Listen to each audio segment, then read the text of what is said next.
Hello, friends. Hello, CA finalist. It's 3rd of January, and today we are revising the standard 265, which talks about communication of significant deficiencies in the internal control to management and those charged with governance. इसके अंदर सबसे पहली बात ये होती है कि हम उनको डेफिशिएंसीज बताने के साथ साथ में ये भी बताते हैं कि इसकी पोटेंशियल इफ़ेक्ट्स क्या होने वाले हैं, ठीक है।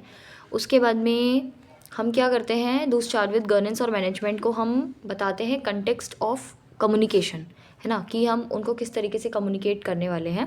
तो सबसे पहले तो हम उनमें ये उन्हें यही बताते हैं कि पर्पज़ ऑफ ऑडिट, हम जो ऑडिट कर रहे हैं उसका पर्पज़ है कि मैं ओपिनियन बना सकूँ फाइनेंशियल स्टेटमेंट पे। सबसे पहला पर्पज़ तो मेरा यही होता है कि मैं एक ओपिनियन बना सकूँ फाइनेंशियल स्टेटमेंट पे। अब ऑडिटर जो होता है वो कंसिडर करता है इंटरनल कंट्रोल सिस्टम जो कि रेलेवेंट होते हैं उसको फाइनेंशियल स्टेटमेंट का ऑडिट करने के लिए। सिर्फ वो उन्हीं कंट्रोल्स को ध्यान करता है ना, उसी को ध्यान में रख के वो डिज़ाइन करता है अपने ऑडिट प्रोसीजर्स। और तीसरा, वो डेफिशिएंसीज बताता जो है वो लिमिटेड डेफिशिएंसीज बताता है, सिर्फ जो ऑडिटर आइडेंटिफाई करता है वो बताता है। दूसरी चीज़, conclude sufficient importance to merit the attendance to start with governance.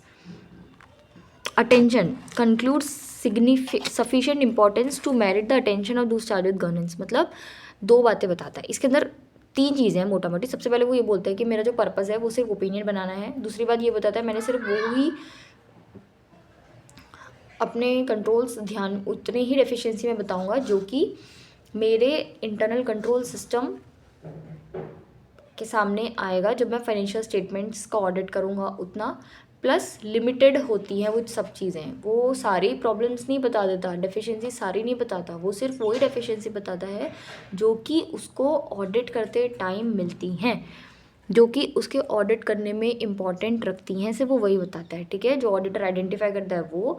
और दूसरी जो कि टू स्टार्ट विद गवर्नेंस का अटेंशन लेने के लिए, टू स्टार्ट विद गवर्नेंस के अटेंशन में जो इंपॉर्टेंट बातें आनी चाहिए वो उनको बताता है। उसके बाद इंडिकेटर्स ऑफ सिग्निफिकेंट डेफिशिएंसीज, हमको कैसे पता चलेगा कि ये डेफिशिएंसी है। इसमें क्या होता है, इनइफेक्टिव रैप, मतलब इनइफेक्टिव रिस्क असेसमेंट प्रोसीजर्स अगर कहीं होते हैं तो हम बोलेंगे यहाँ पे सिग्निफिकेंट डेफिशिएंसी हो सकती है। जब इनइफेक्टिव रैप, मतलब सर ने इसकी मेमोरी टेक्निक बनाई है, जब हम कैफ़े में जाते हैं तो हम वहाँ पे रैप खाते हैं, फिर हम रैप खाते हैं तो हमें उसमें मटेरियल मिस स्टेटमेंट डिटेक्ट करता है। मिस स्टेटमेंट मतलब कुछ गलत चीज़ थी उसमें, तो उसके अंदर कुछ हरा हरा निकलता है। हरा हरा का मतलब होता है प्रायर पीरियड आइटम निकल आया उसके अंदर। अब जब हरा हरा आइटम क्यों निकल के आया, क्योंकि जो मैनेजमेंट है उसने ओवरसीज़ कर दिया था, उनके आदमी ने गलत चीज़ आपको प्लेट में दे दी। उसके बाद में जब आपने उसके बारे में गलत बताया ना तो वो आपको रिस्पॉन्स भी सही नहीं देते हैं, वो आपको एक इनइफेक्टिव रिस्पॉन्स देते हैं, तो वो भी गलत है। उसके बाद में an aspect of the control environment, इसको याद कर लेना खुद से, ineffective aspect of control environment. ये क्यों हुआ, क्योंकि वहाँ पे कंट्रोल सही नहीं थे, इस वजह से।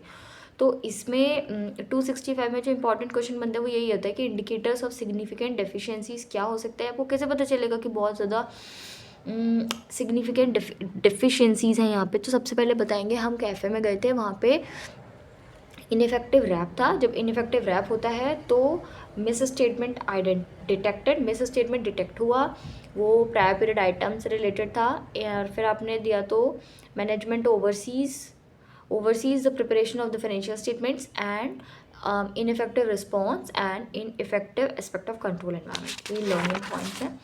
उसके बाद में क्वेश्चन आता है कि how to decide if the identified deficiency significant of not. आप कैसे डिसाइड करेंगे कि जो आपकी डेफिशिएंसी आए है वो बहुत सिग्निफिकेंट है कि नहीं है। तो इसके एग्जांपल, इसके भी सर ने एक मेमोरी टेक्निक बनाई है कि जब हम किसी को लाइक करते हैं, लाइकलीहुड आ जाता है, तो हमारा इंटरेक्शन होता है, इंटरेक्शन होने के बाद हमारे वॉल्यूम ऑफ ट्रांजेक्शन्स बढ़ जाते हैं, वॉल्यूम ट्रांजेक्शन बढ़ते हैं तो जो मेरे फाइनेंशियल्स होते हैं, अमाउंट एक्सपोज होती है, मतलब पैसों का आदान प्रदान होता है। एंड उसके बाद में वो लॉस हो जाता है कि फ्रॉड हो जाता है, ब्लॉक कर देती है वो। एंड लास्ट में इंपॉर्टेंस ऑफ कंट्रोल हमें पता चलता है। तो इससे हम पॉइंट्स याद कर सकते हैं। सबसे पहला होता है likelihood of the deficiencies leading to the material misstatement the financial statements. कैसे पता चलेगा कि आइडेंटिफाइड डेफिशिएंसी सिग्निफिकेंट है कि नहीं। तो सबसे पहले हमें बताना है लाइकलीहुड, मतलब वो बहुत ज़्यादा बार बार अकर हो रही है, तो likelihood deficiency leading to the material misstatement.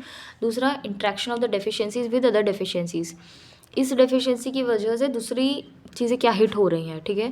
Third point, volume of activities, इससे कितनी एक्टिविटीज़ इम्पैक्ट हो रही हैं हमारे फाइनेंशियल स्टेटमेंट की इस डेफिशिएंसी की वजह से। And the financial statements amount expose, मतलब कितने अमाउंट की हमारी कंपनी को लॉस हो सकता है इस मिस स्टेटमेंट की वजह से। And the susceptibility of the loss और फ्रॉड, क्या लगता है आपको कि कितना बड़ा फ्रॉड हो सकता है या फिर लॉस हो सकता है इसकी वजह से। And the importance of control, ठीक है। अब 21 में MCQ वाला पॉइंट आता है कि वैन टू कम्युनिकेट, कम्युनिकेट कब करना चाहिए, लिस्टेड एंटिटीज़ को कम्युनिकेट करना चाहिए before the date of the approval of the financial statement. Financial statement approve होने से पहले आपको कम्युनिकेट कर देना चाहिए। एंड अदर एंटिटीज़ जो होती है उनको कब करना चाहिए, before assembly of audit file actual date, before assembly of audit file. Assembly of audit file जब आप करते हैं, अपना ऑडिट कंक्लूड करते हैं, बेसिकली 60 डेज़ के अंदर हो जाता है, तो एक्चुअल डेट से पहले पहले हो जाना चाहिए, है ना। कम्युनिकेशन आपका जो भी इंपॉर्टेंट कम्युनिकेशंस है। तो ये चैप्टर बहुत ही, मतलब ये स्टैंडर्ड बहुत टफ नहीं था, बहुत बेसिक सा था। मेरे ख्याल से इसमें 2 ही क्वेश्चन इंपॉर्टेंट बनते हैं, बाकी अब क्वेश्चन बैंक में देख लेंगे इसके कौन से क्वेश्चंस थे।